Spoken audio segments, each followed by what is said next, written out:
కాపు సంఘం ఆధ్వర్యంలో దర్శిలో శ్రీకృష్ణదేవరాయలు, వంగవీటి మోహనరంగ, మాజీ సర్పంచ్ కనకం వెంకయ్యల విగ్రహ ఆవిష్కరణ కార్యక్రమం జరిగింది. డాక్టర్ గొట్టిపాటి లక్ష్మి మాట్లాడుతూ, వంగవీటి మోహనరంగ గారు కేవలం ఓ కులానికి మాత్రమే పరిమితం కాదని, అన్ని కులాల సంక్షేమం కోసం, అభివృద్ధి కోసం పోరాడిన వ్యక్తి వంగవీటి రంగ అన్నారు. వంగవీటి ఆశయాలకు అనుగుణంగా నియోజకవర్గ ప్రజల సంక్షేమం, అభివృద్ధి కొరకు నిరంతరం కృషి చేస్తానన్నారు. వంగవీటి మోహన్ రంగ గారి అభిమానులకు, నియోజకవర్గం ప్రజలకు, మహిళలకు, యువతకు పేరు పేరున నమస్కారం. వంగవీటి మోహన రంగ ఈ పేరుకో చరిత్ర ఉంది, ఈ పేరుకు ఒక వైబ్రేషన్ ఉంది. తరాలు మారినా, ఆయన మన మధ్య లేకపోయినా రాష్ట్ర వ్యాప్తంగా ఊరూరు విగ్రహాలు ఏర్పాటు చేస్తున్నారంటే తెలుస్తుంది ప్రజల గుండెల్లో ఎలాంటి జరగని ముద్ర వేశారనేది. రంగా గారు పదవుల కోసం రాజకీయాల్లోకి రాలేదు.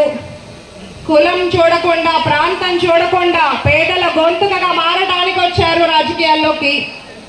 అణగారిన వర్గాలకు అండగా ఉండడానికి వచ్చారు రాజకీయాల్లోకి. బస్తీల్లో తిరిగారు, కూలీల దగ్గరకు వెళ్లారు, పేదల సమస్యలను దగ్గరగా చూశారు.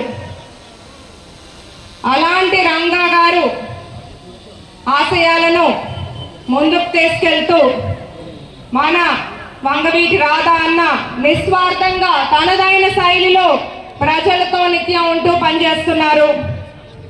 గతంలో ఎలక్షన్స్ టైంలో నా విజయం కోసం మనస్ఫూర్తిగా ఆశించి నా నామినేషన్ ర్యాలీలో పాల్గొన్నారు. ఇప్పుడు మళ్ళీ వారి తండ్రి గారి విగ్రహావిష్కరణకు రావటం చాలా సంతోషంగా ఉంది.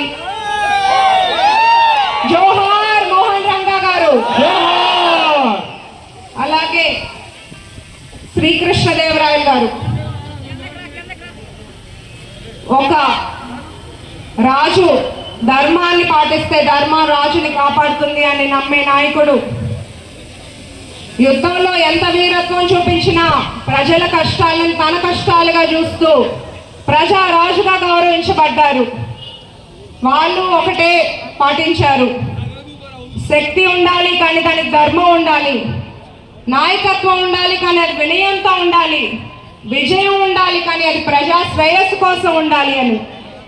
అలాగే ఈరోజు కనకం వెంకయ్య గారి విగ్రహావిష్కరణ 1960 నుండి 81 వరకు సర్పంచ్గా దర్శి నగర పంచాయతీ అవ్వక ముందు ఇక్కడ ఎన్నో సేవలు అందించారు ప్రజల కోసం. వారికి నా నివాళులు. ఇప్పుడు నా వెంట నడుస్తున్న వారి కుటుంబానికి నా ధన్యవాదాలు. ఇలాంటి మహానుభావుల విగ్రహ ఏర్పాటు ఈరోజు జరగటం, ప్రముఖులందరూ ఈ కార్యక్రమానికి రావటం చాలా సంతోషకరమైన విషయం. ఈ ప్రోగ్రామ్ని చాలా జాగ్రత్తగా ఆర్గనైజ్డ్గా చూసుకున్న కాపు సంఘం పెద్దలకు, కమిటీకి పేరు పేరున నా నమస్కారాలు, ధన్యవాదాలు.